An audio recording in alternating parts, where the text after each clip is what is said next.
Assalamualaikum warahmatullahi wabarakatuh.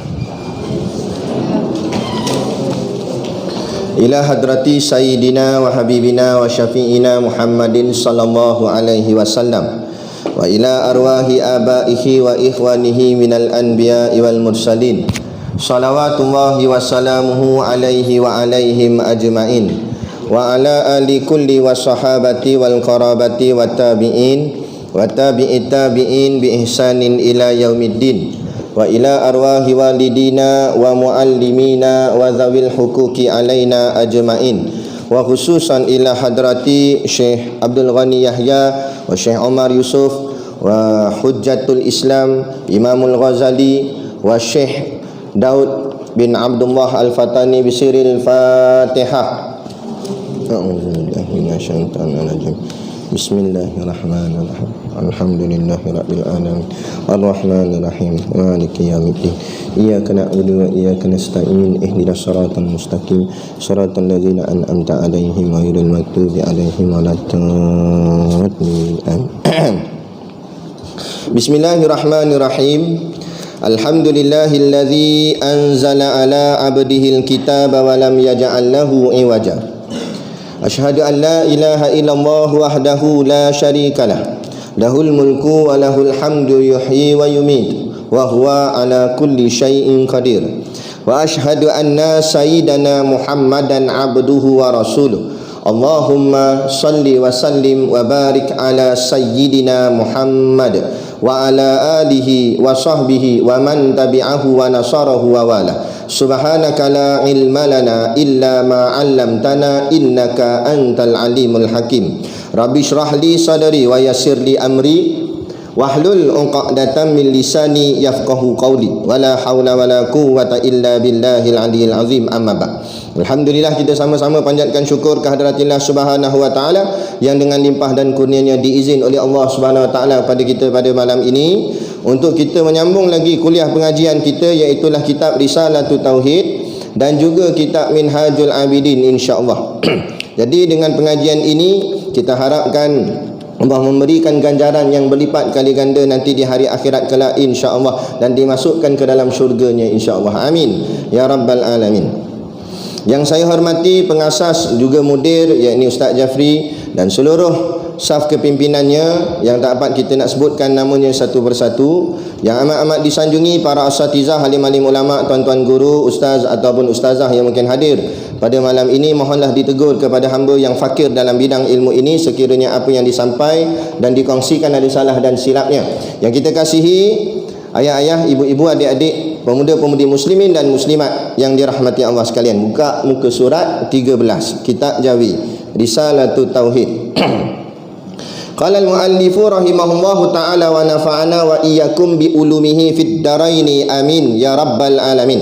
Kata pengarang kitab, adapun i'tiqad yang tiada putus atau tiada muafakat dengan yang sebenar, maka dengan ittifaq ulama menghukumkan kafir, dan i'tiqad orang yang bertaklid itu bersalah-salahan ulama padanya, maka mengikut kaul yang muktamad, orang yang bertaklid itu tidak dihukumkan kafir jika taklidnya itu putus, tetapi dihukumkan dia mukmin yang menderhaka jika kuasa ia mengadakan dan mendirikan dalil dengan belajar. Kiranya tidak terdaya mendirikan dalil kemudian daripada telah belajar dengan sebab bodohnya, maka tiada dihukumkan derhaka. Okey, baik.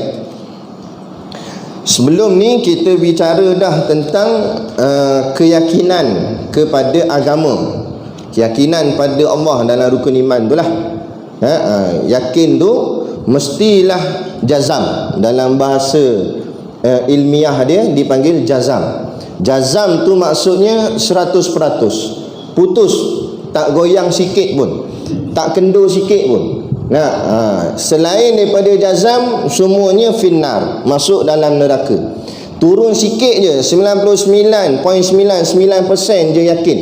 Ada sikit je tak yakin. Walau sikit mana pun ada perkataan tak yakin tu, kafir. Ni sepakat ulama kata. Apatah lagi kalau banyak yang dia tak yakin. Jadi bila sebut agama ni, sebut Islam, sebut Allah, sebut Rasulullah, 100% kita kena yakin. Soal jadi tak jadi, nampak tak nampak, gaib tak gaib, bila ada nas, wajib kita percaya. Kan? Bila ada dalilnya, wajib kita imani. Itu namanya beriman. Kemudian nak bicara lepas ni golongan taklid. Taklid ambil daripada perkataan qalada, qaf lam dal. Qalada maknanya taklid. Taklid ni maknanya ikut orang. Jadi orang yang taklid ataupun dipanggil muqallid, orang yang mengikut orang. Macam mana hukum dia? Nanti kita nak tengok sini dalam kitab kita Risalatul Tauhid ni, syekh kita ni dia akan terangkan pada kita kedudukan taklid dan apa hukumnya. Baik. Adapun i'tiqad, dia kata, adapun i'tiqad yang tiada putus. I'tiqad ni maksudnya pegangan akidah. Adapun pegangan akidah yang tiada putus, maksud tiada putus, tiada jazam. Pegangannya tak 100%. Maksudnya tadilah macam kita sebut, ada kurang sikit, 99.99% yakin, sikit aja tak yakin. Jenis macam ni.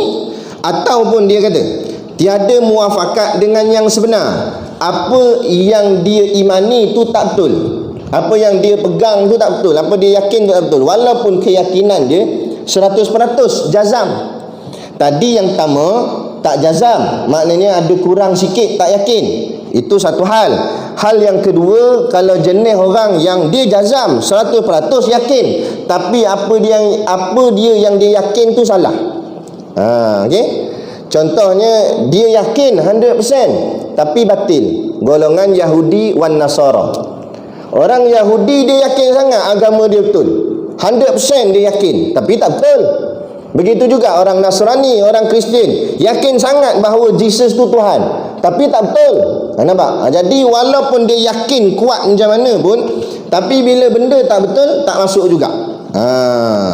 Jadi dua ni yang tadi kita bagi contoh tadi. Yang pertama tadi tak jazam, yang kedua jazam tapi tak muafakat dengan yang sebenar, tak betul apa yang dia sembah, maka dengan ittifaq. Makna ittifaq ialah persetujuan, kesepakatan. Ittifaq ulama, semua ulama, maksud ulama sini ulama tauhid. Semua ulama tauhid bersepakat menghukumkan kafir. Okey?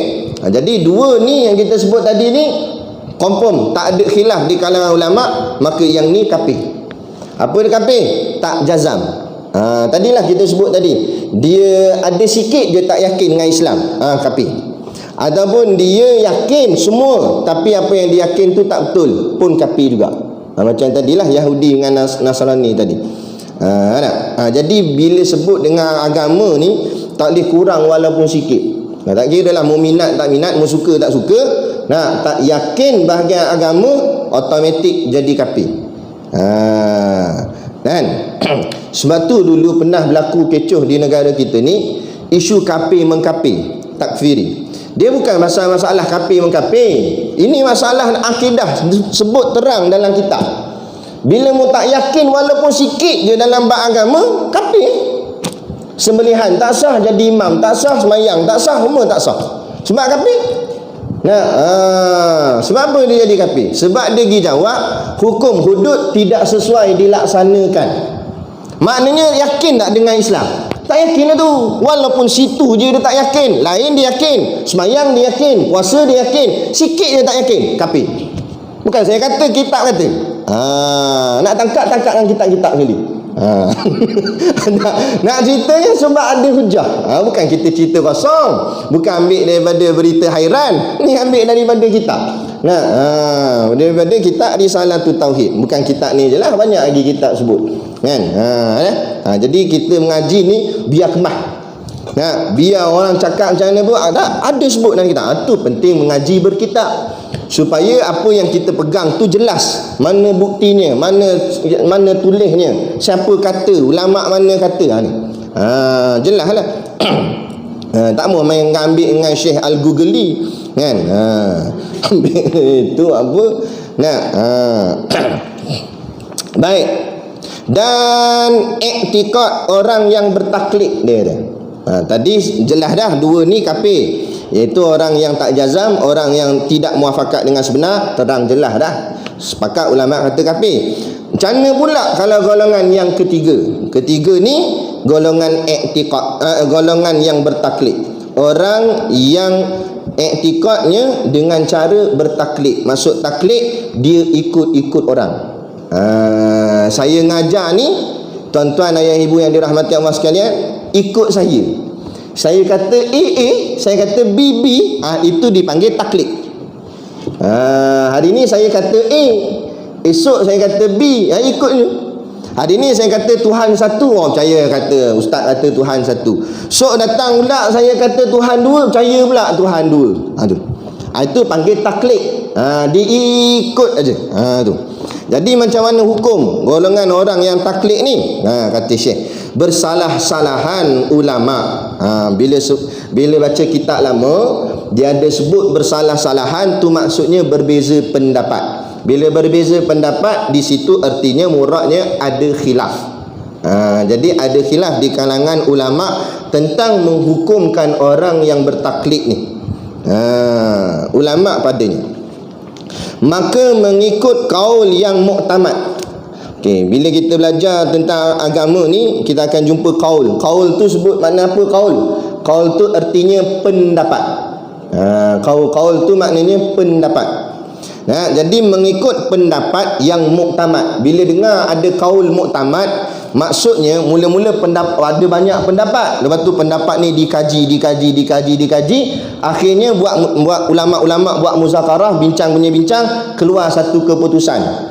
Pakai keputusan tu, tak ubah dah. Itu dipanggil kaul muktamad. Maknanya ulama kaji dah, kaji, keluar satu jawapan. Jawapan itulah dipakai sampai hari ni. Itu dipanggil kaul yang muktamad. Maknanya tak ubah dah. Okey. Jadi mana dia kaul yang muktamad ni? Mengikut ulama, kaul yang muktamad, kaul pandangan ataupun pendapat yang dah tetap dah, iaitulah mengatakan bahawa orang yang bertaklid itu tidak dihukumkan kafir. Itu kaul yang muktamad. Ulama dah buat kajian, ulama kata golongan yang bertaklid ni tidak dihukumkan kafir. Tak jadi kafir, jangan risau. Tetapi dengan syarat. Dia ada syarat situ, dia ada jika. Jadi bila ada statement, ada satu pernyataan, kalau pernyataan itu disusuli dengan jika, maknanya itu ada syarat. Tak dihukumkan kafir, tapi maksudnya macam tu. Maknanya jika taklidnya itu putus. Jika apa yang diikut tu, apa yang ditaklidkan, apa yang orang yang diikut tu putus, maknanya tetap tak goyang dah, tetapi dihukumkan dia mukmin yang derhaka. Okey. Sekali lagi saya ulang. Ni bahasa kitab ni kadang payah sikit kita nak faham. Kitab lama pula. Jadi maksud Syekh kata orang yang ikut orang lain dia tak jadi kafir. Tetapi kalau yang diikut tu diikut aja, kan? Dan dia orang cakap apa, dia tak mencari dalil dan sebagainya, dia ikutlah ustaz kata apa, ikut je menonong. Tanpa mengkaji ke ilmunya sahih tak sahih, tak diikut dipanggil membuta tuli, kan? Ikut membuta tuli ni ulama kata sah, tak jadi kafir, tetapi derhaka. Mukmin yang derhaka, orang yang beriman yang derhaka. Apa pula jadi derhaka? Jika kuasa ia mengadakan dan mendirikan dalil.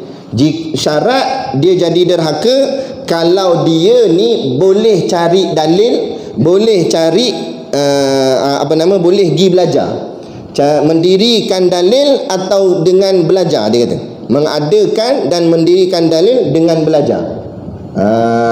Dia cari dalil-dalil ni maksudnya bukti. Dia boleh dapatkan bukti dengan cara dia belajar.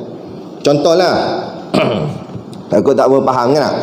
Contoh kita ambil satu sifat, mengatakan bahawa Allah ni wujud. Saya kata Allah wujud, tuan-tuan pun kata betul lah, Ustaz Syakir kata Allah wujud. Bila orang tanya macam mana hang tahu Allah ni wujud, dah Ustaz Syakir kata wujud. Dan kalau Ustaz Syakir kata tak wujud, tak wujud. Itu taklid, dia ikut aja. Mujur yang kata tu betul. Ustaz tu kata betul. Wujud. Dia pun pegang wujud. Tapi bila tanya bukti, mana mau tahu bukti wujud? Bukti aku tak erti ya. Kan? Kalau aku erti, aku jadi ustazah dah, jadi ustaz dah, dia kata. Pandailah dia jawab. Bila dia tak boleh nak tunjuk bukti, itu dipanggil taklid, sah imannya, tetapi jadi derhaka. Dengan syarat derhakanya, jika dia tak mengaji. Orang buat kuliah, dia tak datang kuliah. Dia buat tak erti, dia buat tak kisah. Dia tak mengaji tu, dalam keadaan dia tak boleh buktikan bahawa Allah wujud, Allah kidam, Allah ni sifat-sifat Allah ni, dia tak boleh buktikan. Dalam tak boleh bukti, dia tak pergi ngaji pula, dia dipanggil mukmin derhaka. Ataupun dalam bahasa fiqahnya dipanggil fasik, orang yang berdosa besar. Golongan fasik ni sama taraf dengan kaki judi, sama taraf dengan kaki maksiat, sama taraf dengan kaki zina, sama taraf dengan lagi apa kaki lagi? Macam kaki lah. Kaki betul, kaki tak kira kaki lah. Makna kata setarah orang buat maksiat. Sebab apa? Sebab meninggalkan pengajian mengenal Tuhan itu satu maksiat. Melainkan kita sudah pandai, kita belajar dah, kita reti dah. Tapi kalau kita tak reti sehingga tak boleh bawa bukti, orang tanya kalau betul Tuhan wujud, mana wujud? Tunjuk tak boleh nak tunjuk, sedangkan tak mengaji. Dah lah tak boleh tunjuk, tak mengaji pula tu. Jadi fasik. Sama berat dengan orang buat zina, walaupun dia tak pernah berzina. Jangan buat main. Besar dosa dia, kan? Dan kalau kami yang mengaji ni Ustaz, macam ni kira? Kejarlah. Dalam kitab dia sebut semua, jangan risau. Dia kata kiranya tidak terdaya. Ni kalau pula, kalau tak terdaya dia mendirikan dalil. Kalau orang tu dia ikut guru dia, tapi dia tak boleh bawa dalil, kemudian daripada telah belajar, walaupun dah belajar, dia belajar hadir kuliah memang tiap-tiap hari hadir. Ustaz tak hadir, dia hadir. Punya semangatlah dia nak mengaji sampai lembik kitab. Tu yang panggil kitab kuning tu, sebab dia lepek dekat celah ketiak ni sampai kuning kitab. Ngaji sungguh lah. Hebat macam mana mengaji, tak boleh bawa dalil. Ngaji banyak dah, kat 10 tahun dah mengaji, macam-macam jilid kitab, dengan macam-macam tok guru dah ngaji. Bila orang tanya, mudah ngaji kan, aku nak tanya, mana bukti Allah wujud? Allah tak erti aku. Padahal ngaji 10 kitab dah. Macam-macam guru dah. Okey, kalau macam ni macam mana dia kata? Dia tak boleh bawa dalil walaupun dia telah belajar, dengan sebab bodohnya. Dia kata bodoh, bukan kita kata bodoh. Syekh kata bodoh. Sebab dia mungkin susah nak faham lah, kan? Dia susah nak masuk ilmu dalam kepala dia. Maknanya dia tak reti lah, maka tiada dihukumkan derhaka. Tak jadi derhaka. Selamat dia kata, selamat aku. Tak jadi derhaka. Yang jadi derhaka ni dah lah tak reti, tak datang kuliah, tu panggil derhaka, kan? Yang datang kuliah, lepas tu tak boleh bawa dalil juga, tak reti juga nak bawa ayat Quran, tak boleh juga nak buat contoh macam mana nak kata Allah wujud, dia tak pandai. Tapi dia mengaji dah, maka dia dikira mukmin yang tidak derhaka. Dimaaf. Sebab apa? Sebab ialah kepandaian ni dia bukan satu usaha. Kita boleh usaha je, baca kitab, baca buku ke, banyak mana boleh usaha. Tetapi yang memberi ilmu Allah. Man yuridillahu bihi khairan yufaqihu fid din, kata Nabi. Siapa yang Allah nak dia faqih dalam bab agamanya, maka Allah jadikan dia reti dalam hal-hal agama. Siapa yang Allah nak dia jadi baik, Allah retikan dia dalam hal-hal agama. Mana yang retikan tu siapa? Allah. Bukan tugas kita, bukan tugas ustaz, bukan tugas tok guru, bukan tugas kitab. Kalau ustaz, tok guru, kitab boleh bagi faham, tak payah buat pondok banyak-banyak lah, kan? Masuk malam ni mengaji sifat 20 dekat Kedah ni, keluar masing-masing semua jadi ulama dah, mufti Melaka semua. Nampak? Hebat-hebat dah. Senang lah. Dah kadang-kadang pondok macam pondok-pondok lama lah, pondok Pasir Tumbuh, pondok-pondok yang dah lama, pelajar kan sikit-sikit kat 100 orang, 200 orang pelajar. Tapi yang keluar boleh jadi ulama boleh mengajar dan sebagainya, bukan semua. Nah, sebab apa? Sebab ilmu tu Allah tak bagi pada semua orang. Allah bagi pada siapa-siapa yang Allah pilih. Kemudian pula bila Allah bagi pada dia, wajib atas dia menyebarkan ilmu tu. Sebab itu sebagai satu bentuk amanah, kan? Tu. Jadi kita yang mengaji ni walau tak reti, tak jadi gak ustazah, tak jadi gak ustaz, tak jadi gak mufti, tak apa, tak ada masalah. Sekurang-kurang tak jadi mukmin derhaka. Okey dah tu. Kan? Baik, jelas taklid tadi. Kemudian dihurai lagi. Adalah makna taklid itu iaitu menerima perkataan orang lain. Maksud taklid tu, baru dia nak cerita makna taklid. Makna taklid tu dia kata iaitu menerima perkataan orang lain. Terima apa orang lain kata dengan apa? Dengan tidak mengetahuikan dalil dan keterangan. Dia belajar ni dengar itu je lah. Dalil dia tak tahu, keterangan dia tak tahu. Diikut aja. Ustaz tu kata Allah wujud, wujud, tulis wujud. Ustaz kata Allah ni kidam, kidam apa pun dia tak tahu. Nampak? Contoh, itu dipanggil taklid nama dia. Tu. Maka taklid itu berbagi kepada dua bahagian. Kemudian Syekh ulama membahagikan taklid kepada dua jenis ataupun dua bahagian. Dua bahagian kepercayaan. Yang pertama dipanggil taklid jazmi. Taklid jazmi nama dia. Taklid jazmi ni apa dia? Artinya kepercayaan itu terlekat betul di mata hatinya dengan teguh dan kuat. Taklid jazmi dia belajar, masuk kelas, ustaz ngajar gini-gini, tok guru ngajar gini-gini, dia ambil lah, dia tulis Allah wujud, kidam apa semua. Tapi dia ambil tu pegang kemas, tak goyang dah. Kitab tu memang macam tu dah, tak lari dah. Itu. Ini dipanggil taklid jazmi. Dia belajar tu, dia pegang betul-betul teguh dan kuat, serta tidak akan berubah dan tak akan berubah. Atau terbalik, maksud terbalik ni kembali jadi kafir, kan? Ataupun jadi rosak lah, terbalik semula. Jika orang yang diikuti itu berbalik sekalipun, walaupun ustaz yang mengajar tu jadi sesat, jadi kafir, dia yang belajar dengan ustaz tu tak ikut ustaz tu. Yang ni dipanggil taklid jazmi. Dia mengaji dengan tok guru tu kata Allah wujud, dia tulis wujud. Esok-esok mana tahu tiba-tiba tok guru tu tak jadi tok guru dah, jadi tok garu. Tok garu tu pun kata Allah tak wujud sebenarnya, dia tak ikut. Dia tak ikut. Yang ni dipanggil taklid jazmi. Tu makna dia. Dia mula-mula ikut orang tak, tapi lah kali bila orang tu tak betul dia tak ikut. Tu maksud dia. Maka taklid yang seperti ini dia kata di sisi Ahlus Sunnah wal Jamaah sah imannya. Orang yang taklid jazmi ni jangan risau, dia sisi Ahlus Sunnah wal Jamaah imannya sah. Kerana ada mempunyai jazam. Kerana dalam taklid dia walaupun dia ikut orang tapi dia jazam. Makna jazam tadi tak berubah dah. Dia pegang tu betul. Kan? Kepercayaan yang kedua, taklid yang jenis kedua pula namanya taklid yang tiada jazam. Tadi taklid jazmi, yang ni taklid bi ghairi jazmi ataupun taklid yang tidak ada jazam padanya. Artinya macam mana? Menerima perkataan orang lain dengan tiada teguh dan tiada kuat.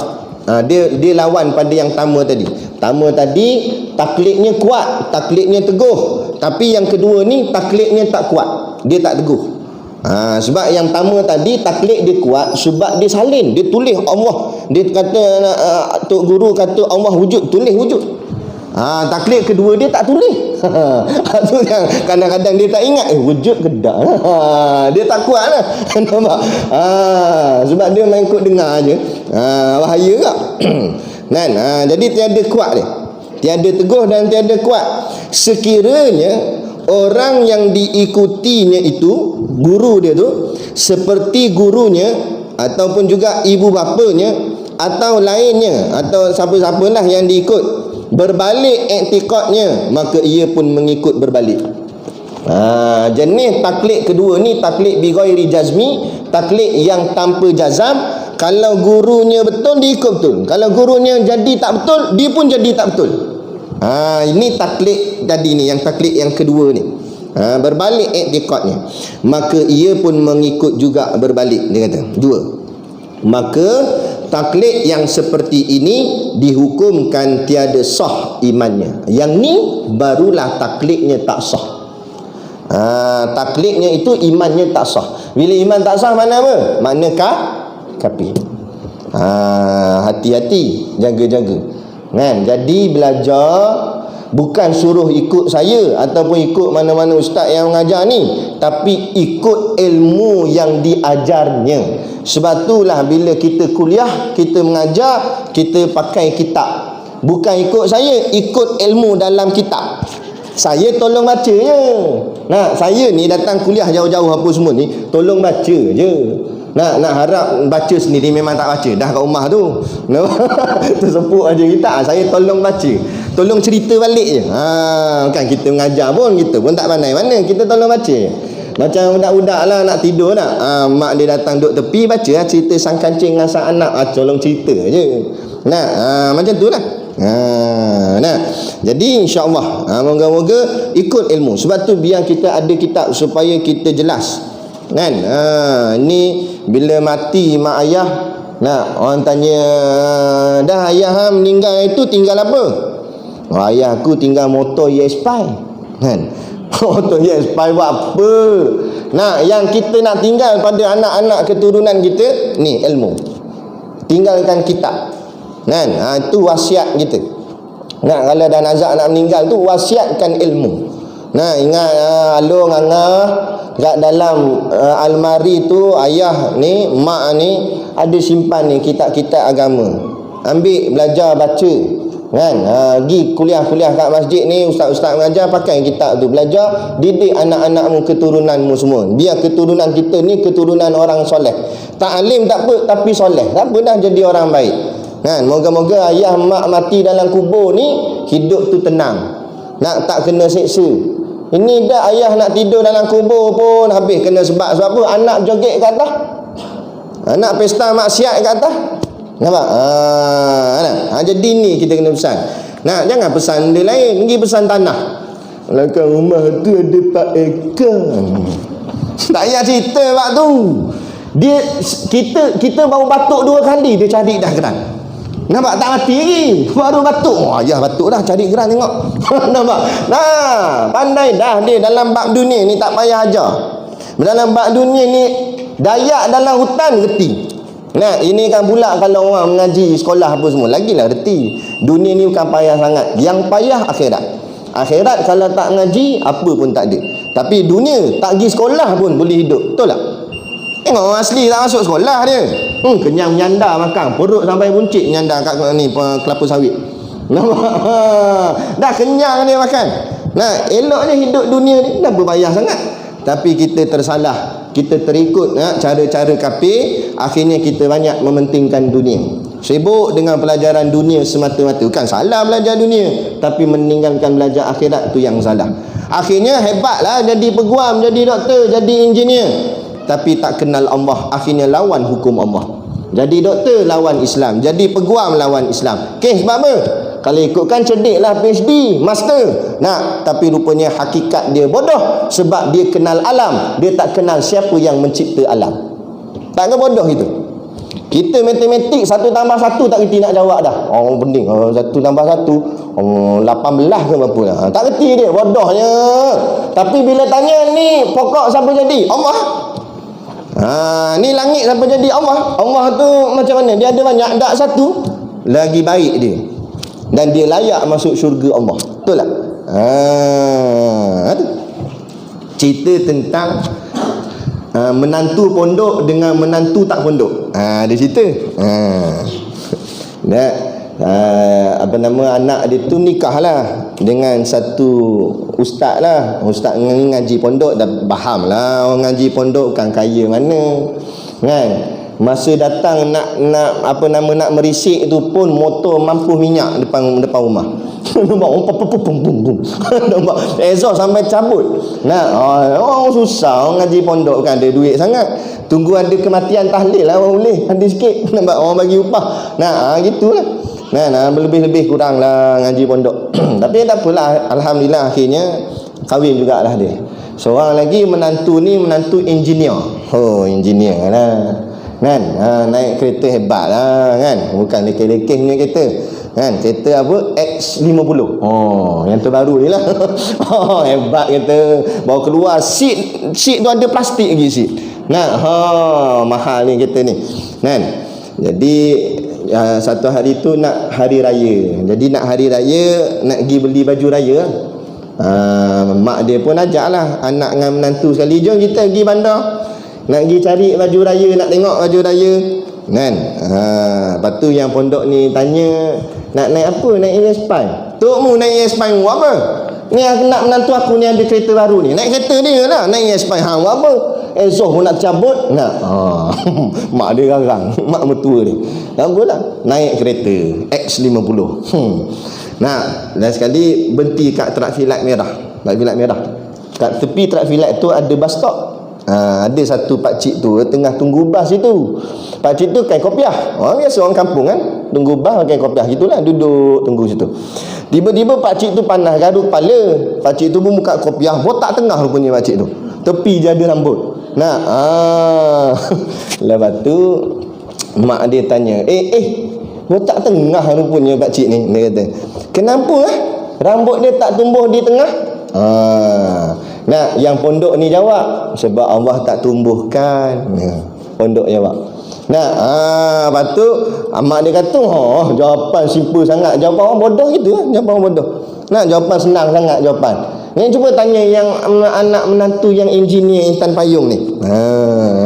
Yang engineer jawab, jawab saintifik lah. Ini kerana mak, kepala dia, kepala pakcik ni tak kena sinaran matahari. Maka bila tak kena sinaran matahari, maka dia tak menumbuhkan rambut tersebut macam pokok, dia kata. Sebab pakcik tu kan kopiah. Nampak logik juga. Mak dia kata, ni anak menantu aku. Ni baru kata cerdik. Nampak jawapan tu brilliant, saintifik jawab. Ni sikit-sikit Allah lah, apalah. Mak dia apalah, jalan-jalan lagi ada nampak tasik pula. Tasik tu ada itik duk main atas tasik kan. Mak dia pun buat tanya soalan. Mana tanya, itik tu boleh terapung atas air? Macam mana boleh terapung? Pondok ni jawab, Allah yang apungkan dia mak. Tak habis-habis lah jawapan ni. Macam tak ada jawapan lain. Bodoh betul lah ni. Mak dia mengang. Tanya yang engineer Intan Payung ni, apa ni? Mak, pada bulu dia tu ada sel-sel oksigen yang menyebabkan ada udara berkumpul di situ. Jadi itik ni jadi terapung di atas air. Jawapan. Nampak smart lah tu kan. Lah kali balik rumah dah, habis dah jalan beli baju apa semua, balik dah, time nak makan kan. Kata menantu yang pondok ni, dia kata, mak, saya nak betulkan balik jawapan abang apa nama dipanggil apa kalau menantu dengan menantu ni panggil biras. Biras saya ni tak betul jawapan dia. Dia kata sebab kepala pakcik tu tak kena sinaran matahari, sebab tu rambut tak tumbuh. Tak betul, dia kata. Alah, macam hang pandai sangat, mak dia kata. Hang tu tak habis lah. Tak betul mak, memang Allah yang tak tumbuhkan. Kalaulah kerana tak kena matahari, bulu tak tumbuh, habis kenapa bulu ketiak mak manjang? Betul tak? Kita dengar kelakar, tapi inilah dalil. Jangan mu nak pandai sains aja. Ini semua kejadian Allah. Nak panjang dah mulu. Mana ada kena matahari, ada kita jemur gini. Tak ada dah. Tapi tumbuh tak? Allah panjang. Kalau tak potong nanya. Keluar kau celah ni. Ada kata tumbuh walaupun tak kena matahari kan. Lepas tu dia kata pula yang itik tadi terapung kan sebab ada udara kumpul bawah itik tu kat bulu dia. Dah Allah yang apungkan. Dan kalaulah itik terapung kerana bulu, celah mana pula kapal-kapal kat laut tu ada bulu? Macam mana dia boleh terapung? Lagi pula dia besi berat, tapi dia boleh terapung. Jadi yang mengapungkan Allah. Senyap mak dia, kena bulu ketiak dia senyap tu. Tu nak ceritanya. Jangan kita risau, kita tak berpandai soal hal-hal dunia, tapi bila kita yakin semua ni ciptaan Allah, Allah yang punya, itu lebih baik daripada kita menyangka-nyangka dunia ni kepandaian kita. Hakikat kita sebenarnya jahil aja. Jadi orang yang kenal Allah lah orang yang terbaik sebenarnya, kan? Ada. Kita kalau kenal dunia baru dapat dunia. Kita kenal Allah, Allah bagi dunia kat kita, sebab dunia milik Allah. Kan? Takut apa? Ada. Baik. Seperti guru-gurunya, ibu bapanya tadilah, atau berbalik iktikadnya, maka ia pun mengikut berbalik jua. Maka taklid yang seperti ini dihukumkan tiada sah imannya, kerana serupa imannya dengan syak, zon atau waham yang tiada jazam. Mereka yang taklid pada satu-satu orang, gurunya ke, ibu bapanya ke, tetapi dia taklid membabi buta. Maknanya kalau gurunya cakap betul, dia ikut betul. Gurunya jadi tak betul, dia pun jadi tak betul. Yang ni tak sah iman. Kerana apa? Kerana pada taklidnya itu, keyakinan iktikadnya itu tidak ada jazam. Dia ragu-ragu, zon ataupun waham. Jadi tak boleh. Jangan macam tu. Jadi kita belajar biar ikut ilmu, bukan ikut ustaz, tapi ikut ilmu yang disampaikan ustaz tu. Macam tu. Baik. Sikit lagi. Tegasnya adalah iman orang yang bertaklid sentiasa di dalam khatar. Tetapi ditegaskan oleh ulama, oleh syekh pengarang kitab kita ni, bahawa orang yang ikut-ikut orang ni, walaupun tadi kalau dia taklid cara jazmi pun tadi, yang awal tadi, maknanya dia ikut, tapi kalau gurunya tak betul dia tak ikut, walaupun macam tu masih lagi terdedah di dalam khatar. Khatar ni maksudnya bahaya, masih lagi bahaya. Jadi nak keluar daripada bahaya, jangan taklid. Belajar, mula-mula tak apalah, kita belajar ikut guru tu kata macam mana, kemudian apa yang guru tu kata kita nilai sendiri dengan akal yang Allah beri pada kita. Betul tak ustaz ni cakap? Macam apa saya cakap, jangan ikut terus apa saya cakap, tapi apa saya cakap ni fikir balik, betul tak betul saya cakap. Cek balik hujahnya, dalilnya, akal. Kita pakai akal je, kan? Kita fikir dengan akal kita yang waras. Kalau kita fikir dengan jelas, itu barulah kita keluar daripada taklid, barulah kita keluar daripada khatar, yakni bahaya. Tapi kalau masih lagi ikut aja, takut-takut kalau guru tu silap dengan kita silap, bahaya, kan? Dan kebimbangan, bimbang-bimbang dan tergantung kebenarannya. Kebenarannya itu tergantung. Maksud tergantung ni bersandar. Kalau benar gurunya, benarlah dia. Gurunya tak benarlah dia. Bahaya. Jangan macam tu, kan? Atas orang yang diikutnya. Jika benar perjalanan orang yang diikutnya dan yang dipegangnya seperti gurunya, maka yang mengikutnya itu benarlah jua. Tetapi jika ada sebaliknya, binasalah ia bersama-sama dengan orang yang diikutnya. Kita jenis ikut guru je. Guru tu kata ni, ikut je. Kalau guru tu betul tak apa, kalau guru tak betul kita ikut juga. Guru tu masuk neraka kan, kita masuk neraka. Tu jangan. Jadi ikut ilmu yang dia sampai, bukan ikut dia. Tu. Dari itu hendaklah seseorang bersungguh-sungguh. Sebab tu kita kena faham pula sebelum tu, kan?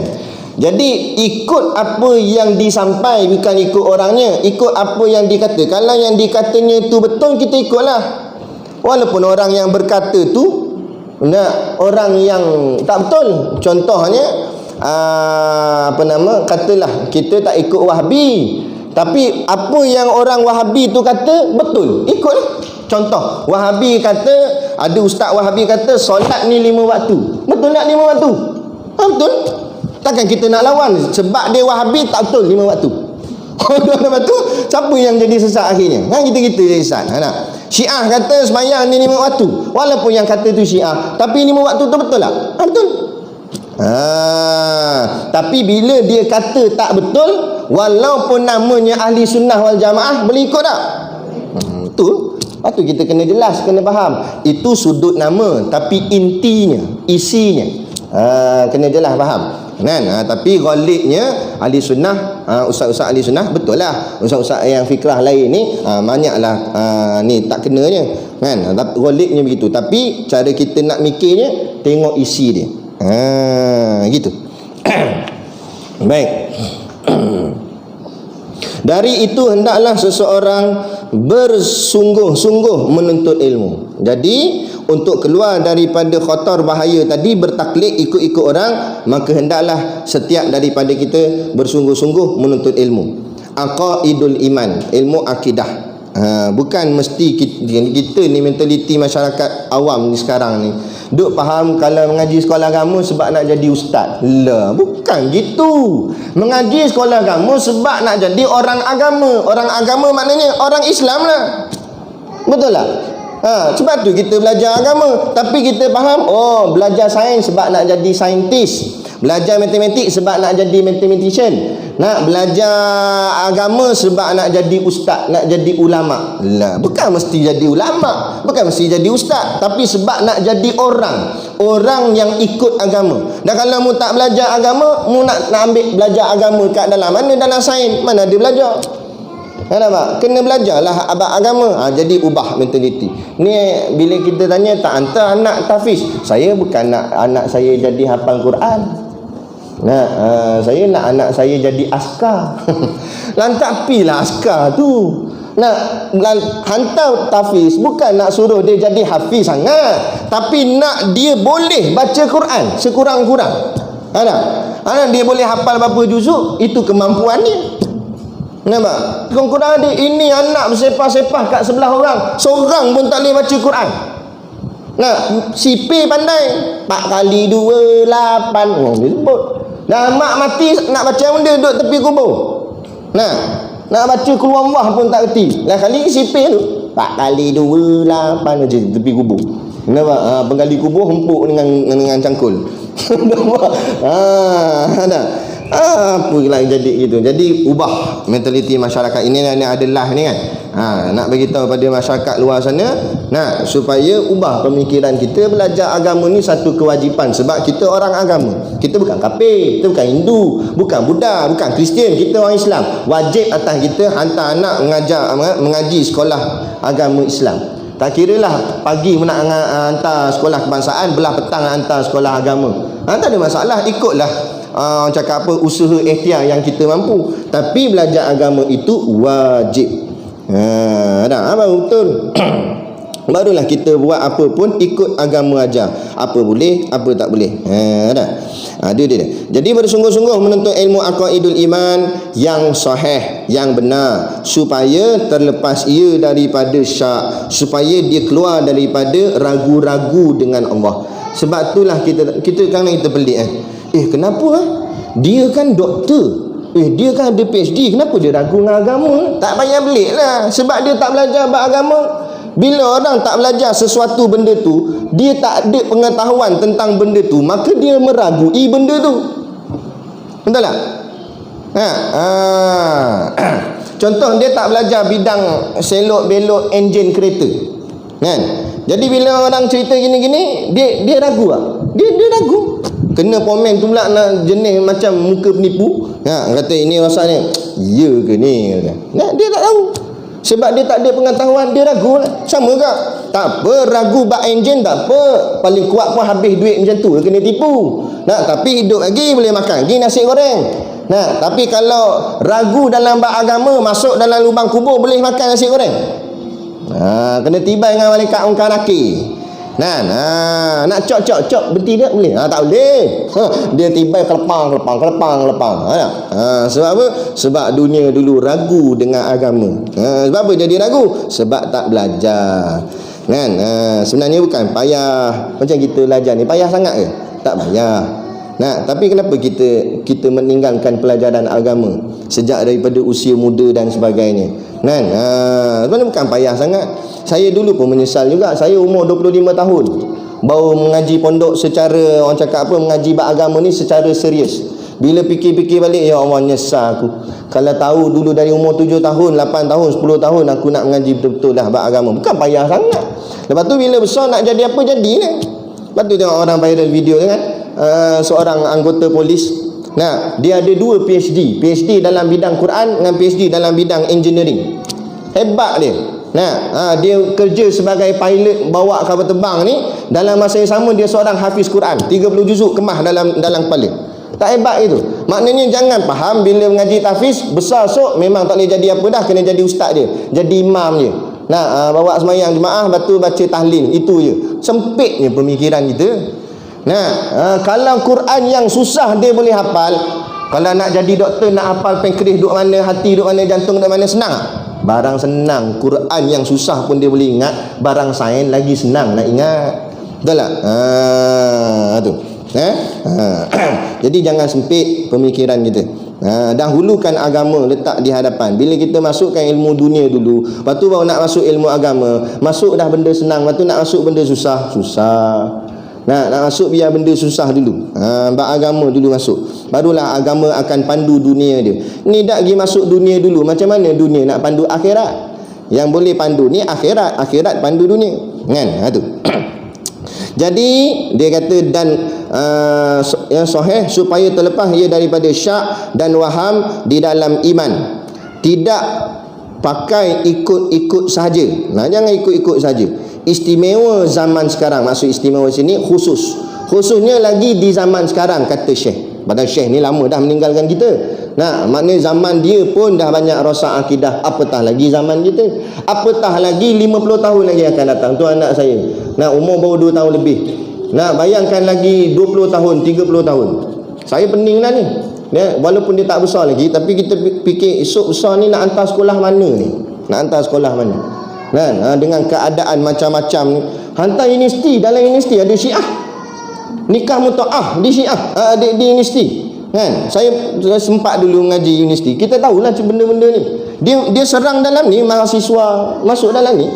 Nah, ajaran-ajaran sesat sebagainya. Yang paling bahaya sekali sekarang ni, yang menjala dalam sistem pentadbiran negara apa semua ni, adalah golongan sekularisme.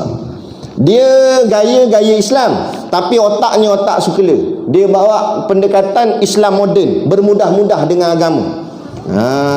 Bermudah-mudah je dengan agama. Kan? Tak jaga langsung nilai sensitiviti agama. Hati-hati. Tudung, dia kata yang wajib akan tudung, singkat tak apa. Nampak ketul dada pun tak apa. Tu banyak tengok artis hijrah, bagus dah hijrah pakai tudung, tapi sempurna tak tutup aurat? Tak sempurna. Ni pemikiran-pemikiran yang merosakkan ni. Nampak? Sebab tu benda ni kena hati-hati. Dia nampak macam Islam, tapi dia bawa Islam cara moden lah, cara konon-konon nak style sikit, trend terkini lah, apalah. Ni masalah. Jadi istimewa zaman sekarang, dia kata masa yang telah zahir beberapa banyak ahli bid'ah. Yang ni bid'ah sebenar. Bukan bid'ah tu baca tahlil, bukan bid'ah tu baca Yasin malam Jumaat, bukan bid'ah tu wirid pas mayang, bukan bid'ah tu kunut. Bid'ah yang sebenar bawa benda baru dalam urusan-urusan agama. Dan dalam soal-soal akidah, kepercayaan karut marut. Dia kata gantung kuda laut belakang pintu, pencuri tak boleh masuk. Saya kata kuda laut, kuda race tu, kuda lumba tu gantung belakang pintu, dengan kuda-kuda hilang. Ada ngarut-ngarut. Beli ikan puyuh, nanti ni lah jin tak masuk lah. Ambil mana? Ada hadis ke? Yang ni baru dipanggil bid'ah. Azimat tertentulah, tangkal tertentulah. Dia kata ni belajar ni ilmu silat ni, silat kebal ni. Saya suka Habib Rizik Syihab, seorang ulama di Indonesia. Dia kata apa? Kalaulah benar ilmu kebal tu ada, bilakan pula kita nak syahid, dia kata. Kalau benar ilmu kebal ni ada dalam ajaran Islam, bila nak syahid? Nak kebal? Monolan tak lut, matilah. Kita ni berjuang nak syahid, nak mati syahid. Mati syahid lah, mati paling mulia. Tiba-tiba tak boleh mati. Kereta kebal tembak pun lantun balik. Nampak tak mati-mati. Itu jin. Sahabat Nabi cedera dalam peperangan. Mana kebal punya? Nabi. Sahabat putus tangan. Nah, tiba-tiba kadut marut. Sebab apa? Sebab akidah tak kuat. Tak mengaji ilmu tauhid. Nak belajar nak ilmu pelik-pelik dia, nak silat lah, nak terbang lah, nak apa lah. Nak terbang baik jadi burung. Nak terbang. Betul, Syekh Nafis sebut dalam kitab Durun Nafis, dia kata, kalau kita ni menuntut sebab nak terbang, lebih baik jadi burung, dia kata. Kalau menuntut sebab nak hidup dalam air, baik jadi ikan. Nah, kalau menuntut sebab nak jalan atas air, baik jadi katak duduk atas air, atas daun teratai. Makna kata kalau kamu menuntut kepelikan, kepelikan itu milik binatang, lebih baik mu jadi binatang. Allah dah jadikan manusia kamu tu istimewa. Jadi karamah yang sebenar bukanlah jalan atas air, bukanlah terbang, tapi karamah yang sebenar kamu boleh istiqamah dalam ibadat di waktu zaman orang tak istiqamah dalam ibadat. Orang lain meninggalkan solat, kamu boleh solat. Itulah karamah sebenarnya. Itulah bagus sebenarnya, sebab kita boleh bertahan. Bukan senang nak bertahan dalam keadaan environment persekitaran yang macam-macam, yang bukan-bukan. Maka taklid itu mudarat, kerana ialah jalan yang membawa kepada sesat. Taklid ni bahaya, dia kata, mudarat, kerana dengan taklid takut-takut boleh sesat. Bukanlah sesat, tapi takut-takut boleh sesat, dia kata. Yang amat hina, bila sesat orang tu jadi orang yang hina. Lahir Islam, tapi bila membesar jadi sesat, mati kafir, yang tiada layak sekali-kali dengan hal seorang manusia, dan tak sepatutnya jadi manusia bila jadi kafir. Sebab binatang pun tak jadi kafir, tiba-tiba kamu manusia mati sebagai kafir. Tu maksud dia. Nanti kita sambung pula kenyataan yang keempat. Kenyataan yang keempat, takrif sifat-sifat yang wajib bagi Allah Ta'ala. Berhenti situ lah. Lepas tu kita sambung sikit je lagi, boleh? Minhajul Abidin sikit aja lagi, sikit. Boleh lah kan. Drama TV boleh ulang banyak kali. Kalau tak boleh pun nak boleh tak? Sana minai sekejap, penat ni bercakap. Baik, kitab Minhajul Abidin kita hari tu kita berhenti. Kalau kitab Rumi macam saya ni, muka surat 4. Jauh lagi ni, baru 4 muka surat. Boleh lah, ada kitab kita baca terus. Qala al-muallifu rahimahullahu ta'ala wa nafa'ana wa iyyakum bi ulumihi fid daraini amin ya rabbal alamin. Kata pengarang kitab, tiba-tiba demi Allah, penyakit yang amat sukar dan yang ditakutnya itu amat besar. Maksudnya sini jalan kesufian, jalan tasawuf. Jalan tasawuf ni adalah jalan yang amat susah, memikirkan masalah yang sulit dan risiko yang besar yang dihadapi. Macam mana tak susah nak jaga hati, nak hablum minallah hablum minannas, jaga hubungan dengan Allah dan hubungan dengan sama manusia. Kadang-kadang hati kita ni ada je masalah. Betul tak? Kawan tu pakai tudung pelik sikit, ngata dah dalam hati walaupun tak ngata mulut. Betul tak? Kawan tu dia punya tudung bunga-bunga dia besar-besar. Badan dia pun besar-besar. Dia kata, bodoh, tak sesuai. Patut badan besar pakai bunga kecil. Macam dia pandai sangat ada tak? Kalaupun kadang-kadang tak cakap mulut Zohir senyum je, dalam hati ngata. Allah tahu tak? Allah tahu. Makna kata maksud, itulah maksud saya. Nak jaga tu Allah susah. Ni jalan kesufian, nak jaga hati. Nak jaga betul-betul. Tu. Sebab tu dalam masalah puasa ada 3 kategori. Satu, puasa orang awam. Puasa orang awam ni dia tahan lapar, tahan dahaga, tak makan, tak minum. Tapi kadang umpat tak tahan juga. Yang kedua, puasa khawas. Puasa orang khusus. Puasa khawas ni makan dengan minum memang dia jagalah. Kemudian dia jaga anggota-anggota zahir dia. Mulut jangan cakap benda bukan-bukan, tangan jangan ambil bukan-bukan, kaki jangan jalan tempat maksiat dan sebagainya. Dia jaga zahir. Tapi tak power lagi. Ada peringkat ketiga, dipanggil khawasul khawas. Khas dalam khas. Memang lagi tinggi. Dia ni bukan sakat jaga lapar dahaga, bukan sakat jaga anggota zahir, dia jaga anggota hati dia yang kat dalam ni. Sehingga kan dalam kitab-kitab antaranya Bidayatul Talibin, Qatrul Ghasiyah, cerita ada satu orang ni, dia azamkan dalam dirinya, kalau dia teringat hal dunia je, maka batal puasa dia. Dia hati dia kena syuhud, pandang akhirat je. Teringat dunia sikit je batal puasa. Dan bila batal, dia wajibkan atas diri dia kena qada setahun. Sekali tu dia jalan. Nampak ada orang tengah siapkan rumah, ikat batu bata. Dia pun tegur, buat apa ni? Kawan tu pun kata, hang cakap pasal dunia. Kawan tu tegur dia. Dia pun teringat, astagfirullahalazim, batal puasa. Ganti balik setahun. Kalau kita kat berapa tahun nak ganti? Baru bangun tidur ingat dunia dah. Allahu Akbar. Nanti kata payah. Suatu dipanggil jalan ini jalan yang amat sukar. Dia kata tiba-tiba demi Allah penyakitnya amat sukar. Sebab apa jalan ni jalan susah? Sebab jalan ni jalan yang Allah pilih je. Kan? Siapa Allah pilih dia dapat lah.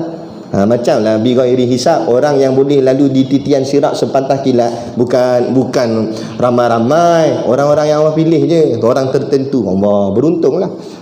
Tapi nak dapat tahap macam tu kan senang. Macamlah dalam ramai-ramai yang bekerja merempah pula siang malam kerja, siap dengan overtime, ramai mana jadi jutawan? Tak jadi. Bukan senang nak jadi jutawan. Itu hal dunia. Kalau hal dunia pun susah, apatah lagi hal akhirat. Itu maksud dia. Jadi dia kata penyakit yang amat sukar, dan orang yang ditakutnya itu amat besar, dan nak masuk pun takut juga, risiko dia macam-macam. Kata guru kami, lagi tinggi makam lagi tinggi risiko. Kalau jatuh lagilah teruk. Naik dahan pertama jatuh mungkin terseliuh, naik dahan kedua kalau jatuh patah, naik dahan ketiga jatuh mati terus. Baca dalam kitab Jauharul Mahub wa Munabbihatul Qurub, karangan Syekh Ali bin Abdul Rahman Al-Kelantani. Dia cerita tentang seorang wali namanya Basisah, wali Allah. Dalam kitab cerita anak murid saja boleh terbang. Dan kalau anak murid boleh terbang, tok guru macam roket terus kan? Nampak? Makna kata hebatnya.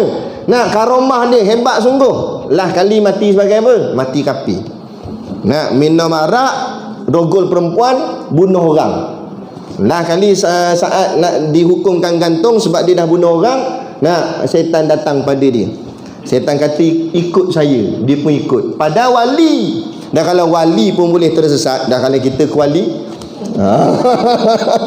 lagilah. Makna payahnya, risiko pun tinggi kan. Macam adik-adik sekalian. Adik-adik ni satu karomah Allah bagi dah sebenarnya, iaitu karomah menghafal Quran. Bukan semua orang boleh masuk ayat Quran dalam dada. Kalau melainkan dada tu kotor tak boleh. Dada bersih suci baru boleh Allah nak tuangkan nur cahaya Quran masuk dalam dada. Maknanya makam tu dah dinaikkan. Jadi kalau kita kena jaga pula adab-adab ni, adab dengan guru, adab itu, adab ini, adab dengan Quran. Tak jaga adab, terbalik habis. Berapa ramai keluar daripada Mahat Tafiz, dah dapat dah 30 juzuk, akhirnya jadi mak rempit sejati. Nampak? Jadi isak dadah. Ada kita jumpa. Kenapa jadi begitu? Sebab dia tak jaga adab, dia tak berhati-hati. Dia ingat bila dia dah duduk makam tinggi dia selesa. Jangan. Jatuh lebih teruk daripada orang yang duduk makam bawah. Kita nak duduk makam tinggi, tapi hati-hati, ingat kalau jatuh teruk. Kalau dia macam tu, dia kata kalau macam tu tak payah naik makam jadi orang biasa lah. Jadi orang biasa pula payah nak masuk syurga. Lagi tinggi makam, lagi dekat kita dengan syurga Allah. Tapi ingat, lagi dekat lagi banyak ancamannya. Lagi banyak ujiannya. Dan kerana demikian itu sedikit orang yang menyahaja akan jalan ini. Sebabkan risikonya yang besar itulah, maka tak ramai orang yang nak masuk jalan ni, nak ikut jalan kesufian ni, nak jaga hati dan sebagainya. Dan sedikitlah dia kata, dan terlebih kuranglah daripada orang yang mengqasadkan dia dan orang yang menjalankan dia. Danlah yang masuk tu sedikit, kemudian yang sikit tu pula ramai yang gagal. Tak semua berjaya mencapai apa yang dihajatkan. Dalam belajar tasawuf, dalam beramal tarekat, ada kadang-kadang tarekat tak ramai orang masuk. Lepas tu yang masuk pula ada yang sesat pun ada yang jadi tak betul. Bila-bila dia tarekat, tiba-tiba dia rasa dia lebih baik daripada orang lain. Ada di pangku, ada berlaku. Dia masuk masjid, lepas tu dia geleng kepala. Orang tanya awak, aku tengok semua kera. Kata Allah khasyah kat aku. Yang ni kepala kera, ni kepala babi lah, dia kata. Allah. Nampak? Jadi sesaat akhirnya dia sangka diri dia baik orang lain sebab dia tak tengok cermin. Orang tengok cermin, rupanya dia lagi teruk, kepala dinosaur tu pun. Ada kata sebab orang bertasawuf nak merasa kita pula lebih rendah pada orang, patutnya tu. Lagi tinggi lagi tunduk patutnya. Ni dak, rasa hebat. Bahaya. Itulah ni dia jalan tasawuf. Kena betul-betul kita mengaji. Dah banyak-banyak minta maaf lah, kadang-kadang kan bila dia tak mengaji agama, kalau tak disulam dengan ilmu tasawuf, memanglah hebat balik Mesir bagai apa semua. Tauhidnya kemas, fiqahnya, yang ni hukum mazhab ni tahu, mazhab ni tahu. Kan? Ada PhD pula, ada master dalam bidang hadis dan sebagainya, tapi tak belajar tasawuf. Akhirnya dia rasa dia lebih cerdik daripada orang, sehingga kan dia merendah-rendahkan orang lain. Bodoh, tak ada PhD jangan cakap banyak. Ingat PhD lesen besar, masuk dalam lubang kubur pergi jawabnya tu dengan malaikat muka nakir. Malaikat muka nakir tanya, marah buka PhD nampak ni PhD. Dia kata tok mu PhD.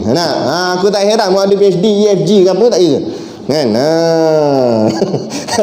Lepas tu manusia yang paling hebat ialah manusia yang paling bertakwa di sisi Allah. Paling takwa ni paling tunduk, paling merasa diri tak ada. Patut lagi kita mengaji, bukan lagi kita rasa banyak ilmu, lagi kita mengaji lagi rasa kurangnya ilmu.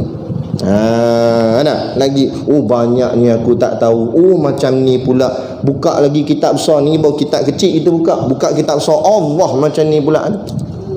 Saya marin sudah minggu lepas, mereka panggil asatizah Perak, ustaz-ustaz Perak berhimpun untuk buat muzakarah. Tajuk dia Al-Ihya'ul Mawat, menghidupkan tanah yang mati. Bahas tentang cerita di Rauk, cerita di Paya Jaras, bahas benda tu.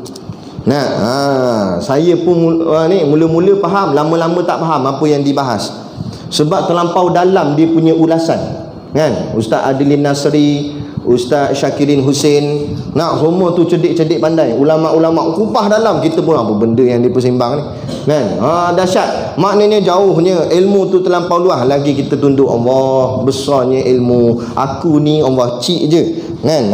Barulah jadi betul jalan kita. Ini baru khatam satu kitab, kemah dah rasa.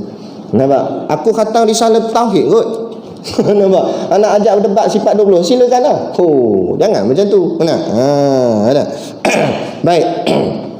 Dan jalan ini sedikit dan terlebih kurang daripada orang yang mengkasatkan dia dan orang yang menjalankan dia. Kemudian maka sangat sedikit daripada orang yang berjalan yang sampaikan kepada maksudnya. Yang sampai pun sikit, adalah yang masuk tu sikit. Yang boleh sampai betul-betul jalannya pun sikit saja. Dan berjumpa bagi matlubnya, yakni matlamat dia, yang dapat cecah matlamat dia pun tak ramai. Ramai yang tewas, ramai yang tersasar di tengah jalan dan sebagainya. Dan mereka itu orang yang terjumpa itu yang kuat pada agama yang dipilih akan mereka itu Allah SWT. Kenapa mereka boleh berjaya? Kerana Allah pilih. Syekh Abdul Qadir Al-Jailani, salah seorang wali kutub suatu zaman dahulu. Wali kutub ni maksudnya ketua segala wali, Sultanul Aulia. Wali hebat dah, dia ketua wali, Syekh Abdul Qadir Al-Jalani. Datang iblis nak usik dia, nak uji dia. Iblis datang menyerupai wajah ulama dengan pakai serban jubah putih, dengan janggut siap, dengan tongkat, dengan tali tasbih. Biji tasbih saja besar-besar biji guli. Nak kata hebat sungguhlah. Datang iblis ni, dia tak tahulah tu iblis, sebab tengok perwatakan tu perwatakan macam ulama. Iblis ni pun kata kepada Syekh Abdul Qadir, "Hei Syekh Abdul Qadir, kamu sudah mencapai makam yang sangat tinggi, maka kamu tak payah lagi semayang." Syekh Abdul Qadir jawab macam mana? Natang setan. Natang tu saya tambah lah. Dia kata, "Hei setan, Nabi paling tinggi, tak ada siapa lebih tinggi daripada darjat kenabian. Nabi sembahyang sampai akhir hayatnya. Takkan aku baru jadi wali tak payah semayang dah. Mu jangan nak bohong aku. Hang ni iblis." Tiba-tiba bertukar wajah yang macam wajah ulama tadi, bertukar jadi wajah original dia, wajah iblis. Keluar tanduk, keluar ekor, jadi keluar rupa asal dia, iblis. Iblis ni pun ketawa, ha. Hebat sungguh hang Syekh Abdul Qadir Al-Jalani. Sebabkan kealimanmu, hang sampai kenal aku siapa walaupun aku sudah menyamar. Kan? Syekh Abdul Qadir jawab dia, bukan kerana kealimanku, tapi aku boleh kenal hang kerana Allah yang selamatkan aku.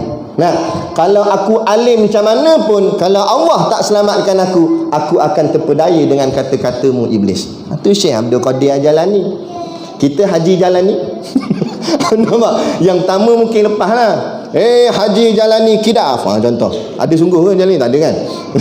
Haji Jalani Kidaf. Kamu dah sampai makam tinggi, kamu tak payah semayang dah. Oh, dia pun jawab kemah lah. Takkan tak payah semayang? Nah, Nabi pun semayang sampai akhir hayat, takkan tak payah semayang? Nah, syaitan pun kata, oh, hang kenal aku oh, sebab hang ni mengaji kuat ni, tiap-tiap kuliah mesti ada dia hang. Nah, sebabkan hang alim, hang kenal aku. Biasa tengok aku lah siapa. Kalah kita dengan nombor 2. Rasa kita hebat sebab kita alim, rasa kita hebat sebab kitab kita banyak. Orang alim kitab dia sedikit. Nah, orang jahil kitab dia banyak. Sebab apa saya kata gitu? Sebab kalau dia alim, apa dia nak kitab dah? Kitab dia semua dalam kepala dah. Nah, sebab tu dia banyak kitab, sebab tu dia sikit kitab. Tapi kalau orang jahil, kitab dia banyak. Sebab apa? Sebab dalam kepala kosong. Macam saya banyak kitab bawaan ini, jahil. Tuan-tuan ada 1, 2 yang tak ada kitab. Dia kata, tu kata. Kena pula dia kata. Baik. Sikit lagi dah. Dan pada agama yang dipilih, Allah pilih dan bagi mengkasih akan dia dan ditegahkan dia dengan taufiknya dan peliharaannya. Allah, sebab Allah kasih pada dia lah, Allah jaga dia, Allah tegahkan dia daripada buat maksiat, dan Allah beri dia kekuatan untuk melakukan taat. Kita pegang macam tu. Sebab tu lah ada seorang tok guru dia tanya anak murid dia, anak muridku, siapa sayang siapa dulu? Kamu sayang Allah dulu atau Allah sayang kamu dulu? Maka anak murid ni jawab, sudah tentulah saya sayang Allah. Maka sebab saya sayang Allah lah Allah sayang saya balik. Kata guru dia, tak betul. Yang sebenar Allah sayang kamu dulu. Sebab Allah sayang kamulah Allah bangkitkan kamu tahajud, Allah buat kamu ada kekuatan nak puasa sunat, Allah buat kamu boleh ibadat, Allah buat kamu boleh hafal Quran, Allah buat semua kamu boleh buat ni bukan sebab kamu, Allah yang buat, sebab Allah pilih kamu, sebab Allah sayang kamu. Jadi jangan nampak diri kita, nampak Allah lah yang bagi kekuatan. Kemudian disampai akan mereka itu dengan kurnianya kepada redanya dan syurganya. Dengan sebab Allah jaganya di dunia, maka Allah peliharanya sampailah hari akhirat. Dikurniakan kepada mereka ini redanya, iaitu syurganya. Nah, sebab itulah disebut para sahabat radhiyallahu anhum, Allah reda atas mereka. Maka kami pohonkan dia kepada Allah yang maha besar sebutannya, bahawa menjadikan kamu dan kami daripada mereka beroleh kemenangannya dengan rahmatnya. Jadi dia doa, dia minta, ya Allah, jadikanlah diri dia pengarang kitab ni, Imam Ghazali ni, dengan Syekh Daud ni, dengan kita semua, supaya kita semua dapat duduk di dalam jalan ni, jalan kesufian. Walaupun jalan ni susah macam mana pun, tapi kita harap Allah lah yang akan bantu kita untuk melaluinya. Sebab tu orang tanya, macam mana ustaz nak lalu atas titian sirat, sedangkan Nabi kata sehelai rambut dibelah 7. Kalau tak belah 7 pun memang tak boleh lalu, logiknya. Ni kan pula adalah sehelai belah 7. Kalau kau bayang logik, kalau kita bayang, kalau kita yang berjalan, memang kita sangka kita takkan boleh jalan. Tapi kalau kita pegang yang jalankan tu Allah, macam tak payah kata belah 7, tak ada rambut terus. Kalau Allah yang jalankan, lepas. Jadi maknanya itu maksudnya keyakinan pada Allah. Biar nampak semuanya Allah, jangan nampak diri kita. Jadi kita berhenti setakat ni, dan kita akan berhenti, kita akan sambung kitab Minhajul Abidin kita. Kemudian tak kala kami dapat akan jalan ini. Berhenti situ. InsyaAllah. Jadi moga-moga Allah tunjukkan hati kita pada produk-produk perniagaan di luar sana lah. Supaya kita membeli niat sambil menderma, insya-Allah. Jadi sekadar tu pada malam ni. Wabillahi taufiq wal hidayah. Assalamualaikum warahmatullahi wabarakatuh. A'udzubillahi minasyaitonir rajim. Bismillahirrahmanirrahim. Alhamdulillahirabbil alamin, wassalatu wassalamu ala asyrafil anbiya'i wal mursalin sayyidina Muhammad wa ala alihi washabihi ajmain. Allahumma taqabbal minna salatana wa du'aana rabbana innaka antas samiul alim wa tub alaina innaka antat tawwabur rahim. Allahumma ja'al dinana dinan nabi Muhammadin sallallahu alaihi wasallam wa islamana islamal muslimin wa imanana imanal mu'minin wa salatana salatal khashiin wa a'malana a'malas salihin wa niyyatana niyatal mukhlisin wa dhunubana ya Allah dhunubal mustaghfirin wa hayatana hayatal ulama wa mautana bi mautis syuhada wa adkhilnal jannata ma'al anbiya'i alaihimus salatu wassalam. Rabbana atina fid dunya hasanah wa fil akhirati hasanah wa qina adzabannar wa qina adzabannar wa qina adzabannar. Wassallallahu ala khairi khalqihi sayyidina Muhammad wa ala alihi washabihi wasallam. Subhana rabbika rabbil izzati amma yasifun, salamun ala mursalin walhamdulillahi rabbil alamin. Amin ya rabbal alamin. Taqabbalallahu minna wa minkum. Takbir.